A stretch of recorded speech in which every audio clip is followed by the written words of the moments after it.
Video को and तक जरूर देखिए क्योंकि आज की लास्ट बात आपके दिल को जरूर टच करेगी।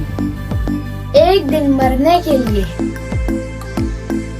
पूरी जिंदगी जीना पड़ता है। लख लाना तो तेरे पे। अल्लाह ने हर इंसान को बराबरी का हक दिया है। Very good.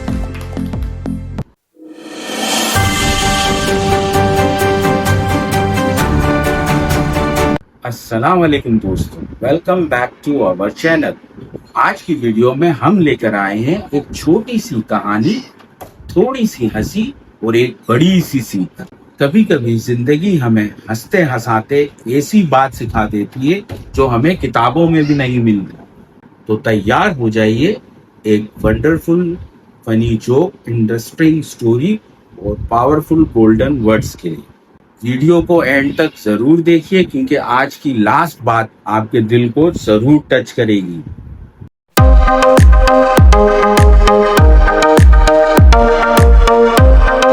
अल्लाह पर भला करे जो मेरे आपका दिल है भाई। भाई कोई जरूरत लगे ना पे अल्लाह आपका भला करेगा। टमाटर खाओ। भाई अल्लाह के नाम पे खाना दे दो। टमाटर खाओ। रोटी दे दो बाबा। टमाटर खाओ। टमाटर ही क्यों खाऊं? बाबा ये तोतला है, कह रहा है कि कमा के खाओ। लख लाना तो।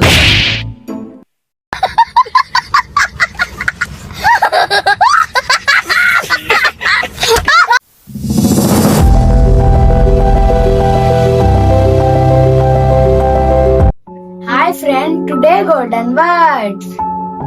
जिंदगी भी क्या अजीब चीज है। एक दिन मरने के लिए पूरी जिंदगी जीना पड़ता है। क्या बात है सर, क्या बात है सर, क्या बात, ये बात है।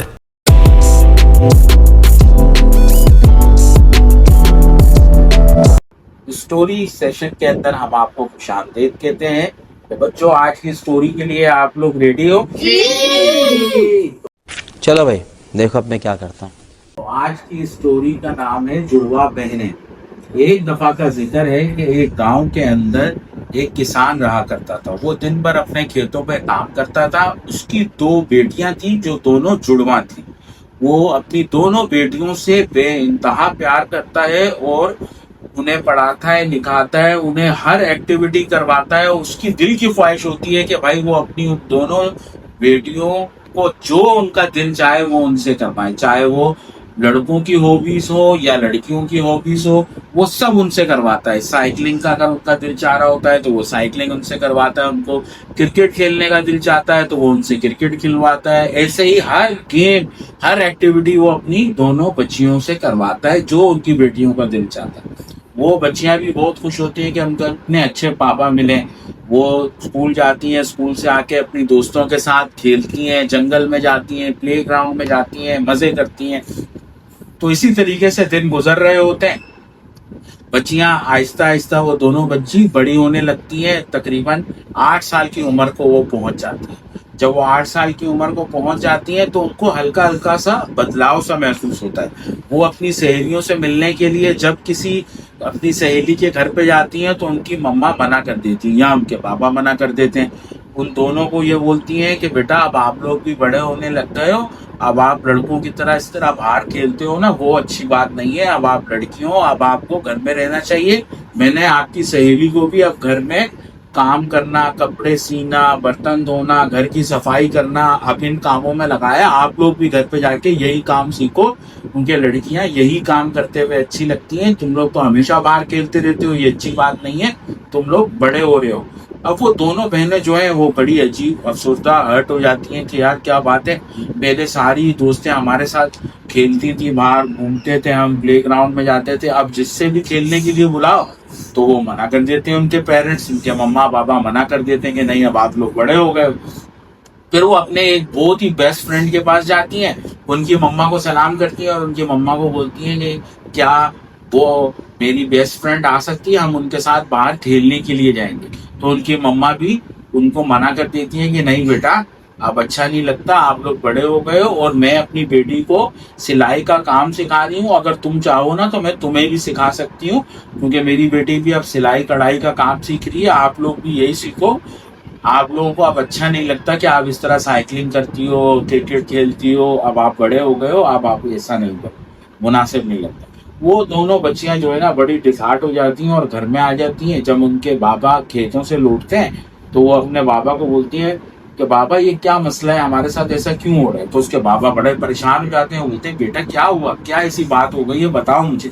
तो उनकी बेटियां बोलती हैं कि भाई हम जब अपनी दोस्तों के यहाँ जाते हैं, उनके पेरेंट्स, उनके मम्मा पापा यही बोलते हैं कि भाई अब आप लोग बड़े हो गए हो, आप जो है ना आप लोग इस तरह खेलते हुए अच्छे नहीं लगते हो, आप लड़कियां हो, अब आपको घर में सफाई का काम करना चाहिए, घरदारी का काम सीखना चाहिए, बजाय इसके कि तुम लोग बाहर खेलते कूदते रहते हो, ये लड़कों का काम है, आप लोग मत करो। तो उसके बाबा बोलते हैं बेटा ये जिसने भी आपको ये बात की है असल में वो खुद बेवकूफ है। लड़की और लड़का कुछ नहीं होता, हर इंसान अल्लाह ताला ने बराबर बनाया है, जितने हकूक लड़कों को है उतने ही हकूक लड़कियों के भी। अच्छा, हमको सिखा रिया है। अब आप लोगों का जिस चीज का भी दिल चाहे वो सब कुछ मैं आपको करवाऊंगा। बताओ आप लोगों को घुड़सवारी का शौक है, तो वो दोनों बच्चियां उनकी जो होती हैं वो खुश हो जाती है, बोलती है हाँ बाबा है हमें। तो बोलते हैं मैं अब आप दोनों को घोड़ा लेके दूंगा, आप दोनों उस पर राइडिंग सीखना। तो भाई उनके बाबा दोनों बच्चियों को अपने लिए घोड़ा ला के देते हैं और वो दोनों बच्चियां राइडिंग करती हैं और घुड़सवारी सीखती हैं, बाहर घोड़े भगाती हैं, घोड़े पे बैठती हैं, जंपिंग करना सीखती हैं। और पूरे गांव वाले ये देख के बड़ा अजीब सा फील करते हैं कि यार ये बच्चियां, ये लड़कियां देखो बाहर इस तरीके से घोड़ों पे राइडिंग कर रही हैं। तो वहां की कुछ औरतें और कुछ आदमी जो है वहां का जो पंचायत चौधरी होता है उसके पास जाके ये सारा मसला बताते हैं कि भाई ये इनकी बच्चियां जो है ना ऐसा ऐसा कर रही हैं, उनके पापा से हमें मिलना पड़ेगा वरना ये असर दूसरी बच्चियों पे भी जाएगा, जो गांव के लिए अच्छी बात नहीं है। तो जो चौधरी साहब होते हैं वो उन्हीं लोगों को लेके किसान के घर पहुंच जाते हैं भाई, और वो किसान को घर से निकाल के उनसे पूछते हैं कि भाई क्या सब कुछ ऐसा ही है जैसे ये लोग बोल रहे हैं। तो किसान बोलता है कि जी मैं बिल्कुल ठीक हूँ, जो मैं अपनी बच्चियों के साथ कर रहा हूँ और जो इन्हें मैं सहूलियात दे रहा हूँ वो मैं अपनी जगह बिल्कुल राइट हूँ। तो चौधरी साहब बोलते हैं कि भाई तुम्हें ये एक्टिविटी खत्म करनी पड़ेगी क्योंकि लड़कियों को ये चीजें जेब नहीं देती और इससे गांव पे बुरा असर डल रहा है बाकी बच्चियों के लिए, तो आपको ये चीजें फौरन तर्क करनी पड़ेगी। तो किसान बोलता है कि नहीं मैं ये सब चीजें ऐसे नहीं कर सकता और एक दिन आएगा जब आप खुद ये बात बोलोगे कि हाँ मैं ठीक था। तो चौधरी बोलता है कि इसका मतलब है कि तुम वही सब कुछ करते रहोगे, इस चीज से बाज नहीं आओगे। किसान मना कर देता है। तो चौधरी अपना फैसला सुना देता है कि भाई आज के बाद आप गांव के किसी भी किस्म की किसी भी एक्टिविटी और तकरीब के अंदर आपकी फैमिली शिरकत नहीं कर सकेगी, चाहे कोई शादी की तकरीब हो, कोई मेला लगा हुआ हो या किसी की कोई भी एक्टिविटी गांव के अंदर हो रही हो, उसमें आप और आपकी बच्चियां कभी भी शरीक नहीं हो पाएगी, हम आप लोगों को अलग कर दें। तो किसान बहुत ज्यादा अफसरदा हो जाता है, उसकी बेटियां भी। अरे मुझे चक्कर आने लग गया अब। तो किसान अपनी बच्चियों का दिल बड़ा करता है और बोलता है कि भाई परेशान होने की जरूरत नहीं है, आप लोगों के लिए मैं हूँ, आप लोगों का जो भी दिल चाहेगा मैं आपके साथ खेलूंगा, जो आप जैसा रहना चाहो आप रहो, हमें इन चीजों से कोई फर्क नहीं पड़ता क्योंकि हम जानते हैं कि हम ठीक है। तो भाई कुछ दिनों के बाद गांव में एक स्पोर्ट्स डे मुनक्किद होने वाला होता है जिसमें खेलों के गांव वाले बहुत सारे मुकाबलों में शिरकत करने वाले होते हैं। अब उसकी दोनों बेटियां बड़ी डिसहार्ट होती हैं कि काश हम भी इस स्पोर्ट्स एक्टिविटी के अंदर शरीक होते, हम भी गेम के अंदर हिस्सा लेते, लेकिन अफसोस वो लोग ले नहीं पाते क्योंकि चौधरी ने उनके ऊपर पाबंदी लगाई होती है। तो भाई मिलाकर वो दिन आ जाता है जिस दिन गेम का प्रोग्राम मुनक्किद होना होता है। गाँव भर में फुल तैयारियां होती हैं, खूब टेंट लगे हुए होते हैं और उस स्पोर्ट्स एक्टिविटी के अंदर जो गांव का मिनिस्टर होता है वो भी अपने बेटे के साथ शरीक हो रहा होता है और उसका मिनिस्टर का जो बेटा होता है वो भी गेम में हिस्सा लिया हुआ होता है। तो भाई वो बेटियां जो उसकी किसान की होती हैं वो बोलती हैं अपने बाबा को कि बाबा हम गेम में हिस्सा तो नहीं ले सके, लेकिन क्या ही अच्छा हो कि हम सिर्फ उस गेम को देख सकें कि वहाँ पे बच्चे कौन कौन से गेम के अंदर शरीक हो रहे हैं। तो उसके बाबा बोलते हैं कि बेटा आपको दिल छोटा करने की जरूरत नहीं है, हम गेम में शरीक नहीं हो सकते लेकिन मैं तुम्हें वो सारी एक्टिविटी गेम डे दिखाऊंगा जरूर। तो उसके बाबा उसी जहाँ पे प्रोग्राम हो रहा होता है उसके करीब एक बहुत बड़ा ऊंचा दरख्त होता है, उसके पापा जो है अपनी दोनों बेटियों को उस दरख्त के ऊपर चढ़ा देते हैं और एक अच्छी पोजीशन पे बिठा के बोलते हैं कि यहाँ से तुम पूरे के पूरे स्पोर्ट्स का जो भी गेम हो रहा होगा यहाँ से पूरा देख सकोगी और एंजॉय करोगी। आप लोग ऊपर जाके गेम एंजॉय करो, मैं नीचे बैठा हुआ हूँ, कोई मसला नहीं। भाई वो दोनों बच्चियां दरख्त पे चढ़ जाती हैं और गेम स्टार्ट हो जाता है। वो देखती हैं भाई कि मिनिस्टर साहब भी दूर गाड़ी से आ जाते हैं, प्रोग्राम में शरीक होते हैं, उनके साथ उनका बेटा भी होता है और बाकायदा प्रोग्राम स्टार्ट हो जाता है। तो जो तकरीर हो रही होती है गांव के अंदर, इब्तदाई तकरीर, उसके अंदर मिनिस्टर साहब गांव वालों से खिताब कर रहे होते हैं और दूर ही सारे बच्चे जो गेम में शरीक हुए हुए होते हैं वो खड़े हुए होते हैं। तो वो बच्ची ऊपर से देख रही होती है कि अचानक दो बुड्ढे आते हैं उस तकलीफ के अंदर एक गाड़ी लेकर, और मिनिस्टर का जो बेटा होता है उसे बोरी में डाल के किडनैप करते हैं और अपनी गाड़ी में डाल के उस गाड़ी को तेजी से उस गांव से निकाल के शहर की तरफ, फिर आने की रास्ते की तरफ गाड़ी को तोड़ा देते हैं। अब ये दोनों बच्चियां इस एक्टिविटी को गुंडों की देख रही होती, वो एक दूसरे से बोलती हैं कि ये गाड़ी इतनी तेजी से इस तरफ कैसे गई, और उसके अंदर तो गालिबन मिनिस्टर के बेटे को उन्होंने उठाया। तो ये सुन के वो दोनों फौरन नीचे उतर आते हैं। जब नीचे तरफ से उतर के आते हैं तो देखते हैं कि भाई उनके बाबा मौजूद नहीं होते। वो यही बोलते हैं कि नीचे उतर के बाबा को जल्दी से बताते हैं, लेकिन उनके बाबा वहां मौजूद नहीं होते, वो किसी काम से कहीं आगे पीछे हो जाते हैं। तो उनके घोड़े खड़े हुए होते हैं, तो वो एक दूसरे को बोलती है कि चलो जल्दी से घोड़े पे बैठते हैं और उस गाड़ी का पीछा करते हैं कि वो गाड़ी कहाँ जा रही है। भाई वो दोनों बेटियां घोड़ियों पे बैठती हैं और उस गाड़ी के पीछे रवाना हो जाती है। वो जंगल में उस गाड़ी के पीछे भाग रहे होते हैं, अपने घोड़ों को उसके पीछे दौड़ा रहे होते हैं। तो वो देखते हैं थोड़ी दूर जाके वो गाड़ी एक गार के करीब रुक जाती है और उसमें से वो दोनों गुंडे उस मिनिस्टर के बेटे को लेके उस गार के अंदर चले जाते हैं। अब वो दोनों बेटियां जो है गार के करीब आती हैं और एक दूसरे से मशवरा करती हैं कि हमें इस कंडीशन के अंदर क्या करना चाहिए। तो एक बहन दूसरे बहन को बोलती है कि तुम यहीं पे झाड़ियों के पीछे छुप कर इनको वॉच करो कि ये कहाँ जाते हैं, यहाँ से निकलते हैं या यहीं रहते हैं, और मैं जाके गांव में जाके इस तकरीब के अंदर चौधरी साहब को इसकी इतला देती। तो दूसरी बहन बोलती है ठीक है, मैं यहाँ पर बैठी हुई हूँ, तुम जाओ जल्दी से चौधरी साहब को बताओ कि ये सीन हो गया। भाई दूसरी बहन घोड़े पे बैठ के उस स्पोर्ट्स डे पे जाती है और चौधरी साहब को बोलती है चौधरी साहब मुझे आपको एक अहम इतला देनी है। तो चौधरी उस बच्ची को देखता है और एकदम गुस्से से चिल्लाने लगता है कि तुम यहाँ पर कैसे आई, हमने तुम पे पाबंदी लगाई है, उसके बावजूद तुम इधर शामिल हो गई। तो जो बच्ची होती है वो बोलती है चौधरी साहब मैं इधर आई नहीं हूँ, आप मेरी बात को समझने की कोशिश करें। लेकिन चौधरी उसकी एक बात नहीं सुनता और उसे झिड़क कर यहाँ से जाने के लिए बोलता है।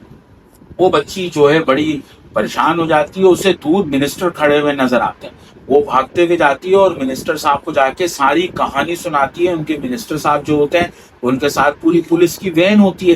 तो मिनिस्टर साहब अपने बच्चे को पहले ढूंढने की कोशिश करते हैं और उसके बाद उसका बच्चा कहीं नहीं मिलता तो वो बच्ची की बात पे यकीन कर लेते हैं और पूरी प्रोटोकॉल और पुलिस के सामना वो बच्ची की बताई हुई जगह की तरफ रवाना हो जाते हैं। भाई वो जल्दी तेजी से गाड़ी चलाकर उसी गार के करीब पहुंचते हैं तो वहां पर उसकी पहली बहन मौजूद होती है। वो फौरन जंगल से बाहर आ जाती है झाड़ियों से और बोलती है कि मिनिस्टर साहब वो आपके बच्चे को लेके इसी गार के अंदर छुपे हुए हैं और अभी तक वो वहीं है, हो सकता है वो यहाँ से निकाल के उसे कहीं और मुंतकिल करें।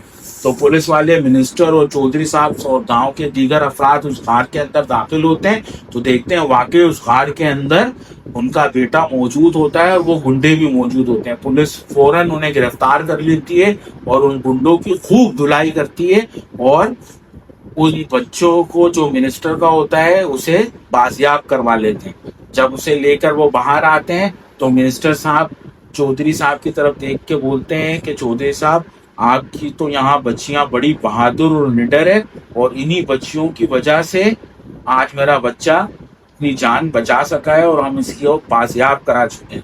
तो जो चौधरी साहब बोलते हैं कि भाई इसमें कोई मेरा किरदार नहीं है, ये सारा का सारा क्रेडिट इन बच्चियों के बाप को जाता है जिन्होंने की ऐसी तरबियत की। वाकई उनके बाबा की दोनों बच्चियों की बाबा की तरफ देख के चौधरी साहब बोलते हैं कि वाकई तुमने सही कहा था, तुम बिल्कुल ठीक हो और तुम बिल्कुल ठीक कर रहे हो अपनी बेटियों के साथ। तो किसान का जो सीना होता है वो फखर से चौड़ा हो जाता है और वो बोलता है कि देखा चौधरी साहब, मैंने आपको कहा था ना कि एक दिन आप कहोगे कि वाकई तुम ठीक हो, तो वो बात उस दिन प्रूव हो जाती है।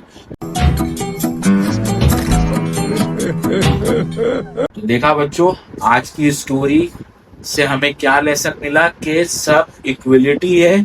जो काम लड़के करते हैं वही काम हमारी लड़कियां भी कर सकती हैं। तो माशरे के अंदर हमें कोई तफरीक नहीं करनी चाहिए। यही लेसन हमें इस स्टोरी के अंदर मिला है। तो हमारी स्टोरी से आप लोगों ने कौन सा रिजल्ट अखज किया है वो मैं आप लोगों से रैंडम पूछूंगा। तो आज की स्टोरी का लेसन हमें बताएंगे रेहान भाई। अल्लाह ने हर इंसान को बराबरी का हक दिया है। तो दोस्तों, उम्मीद है आज की कहानी ने आप लोगों को हंसाया भी होगा और कुछ नया सिखाया भी होगा। अगर आपको वीडियो पसंद आई हो तो लाइक करें, शेयर करें अपने दोस्तों के साथ और चैनल को सब्सक्राइब करना बिल्कुल ना भूलें, ताकि ऐसी प्यारी कहानियाँ, फनी जोक्स और गोल्डन वर्ड्स आपको मुसलसल रोज पहुंचते हैं। मिलते हैं नेक्स्ट वीडियो में एक और जबरदस्त स्टोरी के साथ। अल्लाह हाफिज, खुश रहें, मुस्कुराते रहें। खत्म, bye bye, tata, goodbye, गया।